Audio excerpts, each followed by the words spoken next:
La et Sud Radio, le sexe au conseil. Eh bien, Bruno Martin, un petit sexe au conseil sympathique, un déshabillage coquin. Alors, c'est un jeu que je conseille plutôt aux femmes. Vous attachez les deux mains de votre partenaire derrière son dos et avec l'aide de sa bouche uniquement, il va devoir vous déshabiller totalement. Et je vous assure, c'est un jeu à la fois assez excitant quand même, et puis c'est assez drôle. Et alors, bon, ne corsez pas trop le jeu, hein, mesdames, ne mettez pas des vêtements impossibles à enlever, mais ça peut être assez mignon, voilà. Et puis la manière dont vous allez être dévêtu, ça peut être rigolo. Alors, je conseille, si vous avez affaire à un homme particulièrement viril, mettez des vêtements auxquels vous tenez pas trop, hein, parce qu'il sera capable de les déchirer avec ses dents. Voilà. Et puis ça, c'est juste un petit jeu comme ça qui peut être amusant, non ? C'est plus facile quand on a une trompe. Enfin, c'est pas donné à tout le monde. C'est pas donné à tout le monde d'avoir une trompe. Non, c'est vrai. Voilà. Bon, Bruno Martin, vous connaissez, hein, vous connaissez, oui, Paul Devambre également, hein, vous connaissez. Vous avez le même point de vue. Hein. Oui, les hommes et les femmes sont différents, et c'est bien de le montrer. Alors, Bruno, vous le faites avec des livres et avec des études scientifiques. Paul Devambre, vous le faites avec humour. Et de la BD.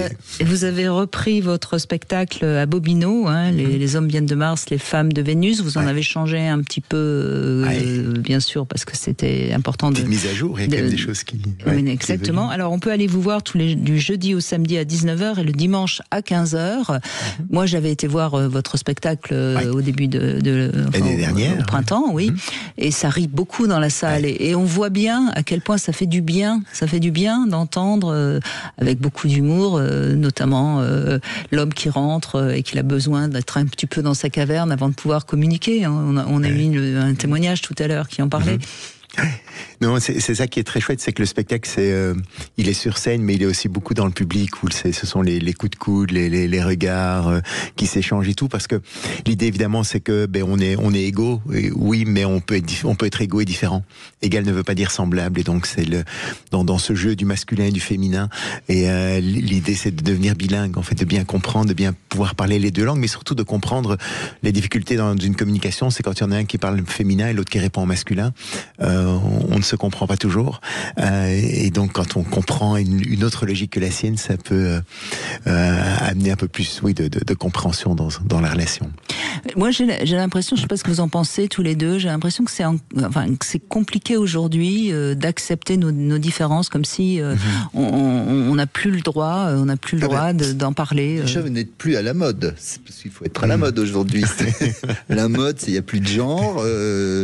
Il n'y a pas de masculin, pas de féminin. Bon, égaux, je vous dis, on a mis le débat de côté ici, on est tous d'accord sur l'égalité, mais franchement, sur le reste, c'est vrai que c'est malsain.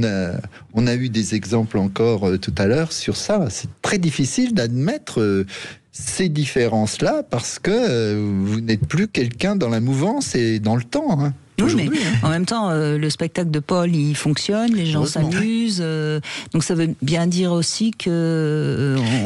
C'est ça, je crois qu'il y a vraiment deux tendances. Il y a la tendance qu'on pourrait définir woke, ou qui est dans l'idée justement qu'il n'y a plus, il faut absolument bannir, il faut faire un espéranto du couple, c'est comme ça que je l'aborde, où il n'y a plus ni masculin ni féminin, etc. Mais il y a quand même encore pas mal de gens qui ressentent, et qui sont heureux d'être des hommes, d'être des femmes et tout ça. Est-ce qu'il n'y a pas le fait que, on parle beaucoup des hommes déconstruits aujourd'hui, etc. Est-ce que pour les hommes aujourd'hui, revendiquer peut-être leur virilité, leur tendance un peu plus masculine, ce serait finalement faire partie de cette tranche, certes minoritaire, mais insupportable, d'hommes violents, etc.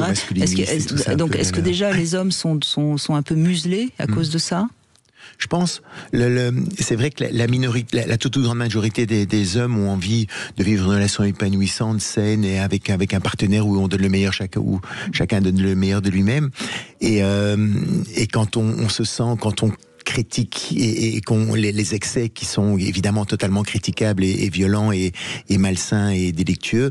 C'est vrai que certains hommes peuvent se dire mais où est la frontière, jusqu'où ne pas aller trop loin avec le consentement, etc. Et les gens de bonne volonté généralement ont plutôt envie d'être en retrait par rapport à ça, et peut-être qu'il y a effectivement une retenue qu'ils peuvent avoir par rapport à... Mais on est dans le tout ou rien aussi. Il faut pas faire une règle générale de 3 comportements marginaux. Aujourd'hui, oui, bien sûr. Oui, mais alors évidemment, si on se retire des gens marginaux, c'est pas pour autant qu'il faut se retrouver à l'autre extrémité de la courbe de Gauss non plus. Oui, mais il y a quelque chose dans la réalité. Il y a quelque chose de compliqué pour les hommes, c'est qu'aujourd'hui, la force virile, elle sert plus à grand chose. On n'a plus besoin de vous pour aller vous battre, et on n'a plus besoin de bras parce que les machines remplacent. Donc, est-ce que c'est vrai? Au fond. Si, quand même. Bon, sur les stéréotypes, oui, mais sur plein de petits éléments de la vie, on aime bien trouver de la solidité aussi au masculin. On aime bien une certaine forme de gens qui foncent ou qui osent. Il y a des choses qui fascinent encore aujourd'hui dans ces éléments-là. Je veux dire, on n'est pas obligé de se ressembler entre un homme et une femme pour s'apprécier. Je veux dire, on peut apprécier des caractéristiques féminines qu'on n'a pas. Oui, bien sûr. Non, mais j'essaye de faire avancer le débat. C'est compliqué. Ouais.